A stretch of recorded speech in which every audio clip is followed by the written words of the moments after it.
Hello दोस्तों, short hand speed classes में आपका स्वागत है। मुझे आशा है कि मेरे द्वारा 90 शब्द प्रति मिनट गति से बोले जा रहे प्रतिलेखन को लिख रहे होंगे।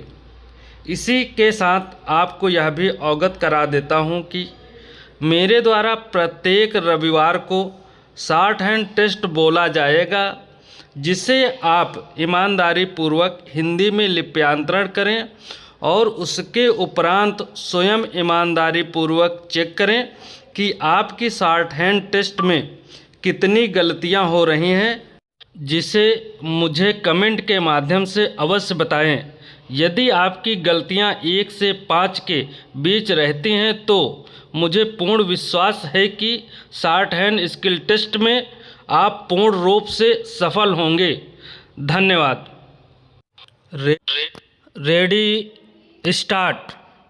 आंकड़े और अनुभव गवाह हैं कि अपवाद छोड़ दें तो कानून व्यवस्था को चुनौती देने वाली बड़ी वारदात के पीछे कहीं ना कहीं राजस्ववाद, वरासत, भूमि पैमाइश व बंटवारे के विवाद होते हैं, लेकिन जिलों में बैठे राजस्व अधिकारी हैं कि इस ओर अपेक्षित ध्यान नहीं दे रहे।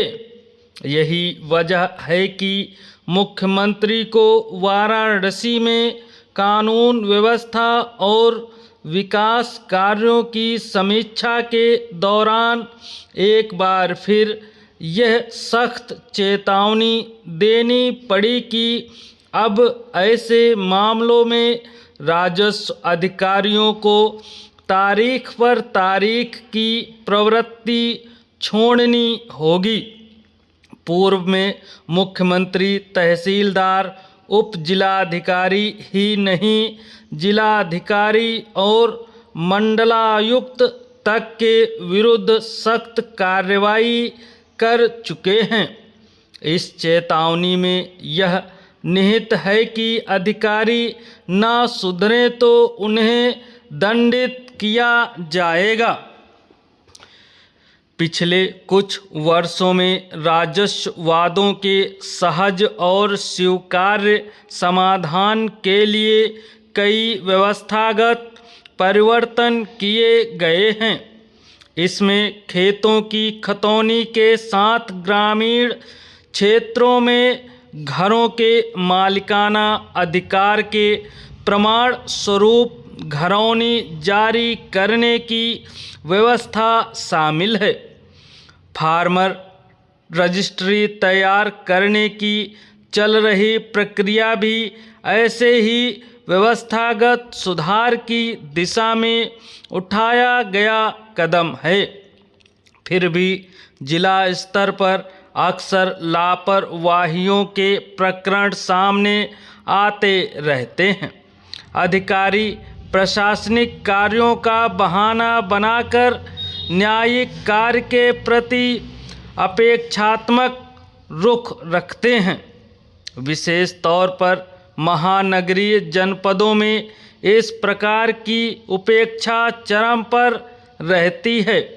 इसका सबसे बड़ा प्रमाण नवंबर माह में राजस्ववादों के निस्तारण की रही स्थिति है। जौनपुर, गाजीपुर, सुल्तानपुर, कुशीनगर, हरदोई, लखीमपुर, बलिया, बस्ती, मैनपुरी, सहारनपुर जैसे ज़िले जहां राजस्ववादों के निस्तारण में शीर्ष पर रही, वहीं वाराणसी, प्रयागराज, गोरखपुर, लखनऊ, कानपुर, आगरा जैसे ज़िले सूची में निचले पायदानों पर रहे। कई बार अधिकारी जानबूझकर या निहित स्वार्थवश भी राजस्व संबंधी वाद के निस्तारण को टालते हैं। साफ है कि ऐसे अधिकारियों की पहचान कर समय से दंडित करने की आवश्यकता है। संसद के भीतर अदानी मुद्दे का गतिरोध टूटने के बाद विपक्ष खेमे के सामने इस मसले की राजनीतिक प्रासंगिकता को गर्म रखना सबसे बड़ी चुनौती बन गई है। खासकर कांग्रेस के लिए यह चुनौती इसलिए भी ज़्यादा है कि INDIA की एक प्रमुख घटक तृणमूल कांग्रेस ने इस सत्र में अदानी मामले से दूरी बना रखी है, तो सपा भी उत्साहित नहीं। ऐसे में संसद परिसर में विरोध प्रदर्शन के लिए अनोखे तरीके अपनाने पड़ रहे हैं।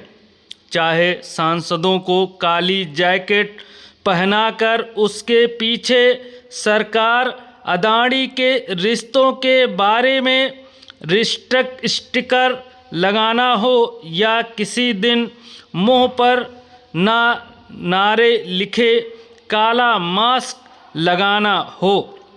विरोध प्रदर्शन के इन तरीकों को खबरों की सुर्खियों में जगह तो मिल रही है, मगर पार्टी के भीतर एक कानाफूसी यह भी चल रही कि क्या कोई कैंपेन एजेंसी ऐसे सलाह दे रही या फिर देश विदेश के अच्छे संस्थानों से पढ़कर निकले पार्टी के नए दौर के सलाहकार रणनीतिकार हैं।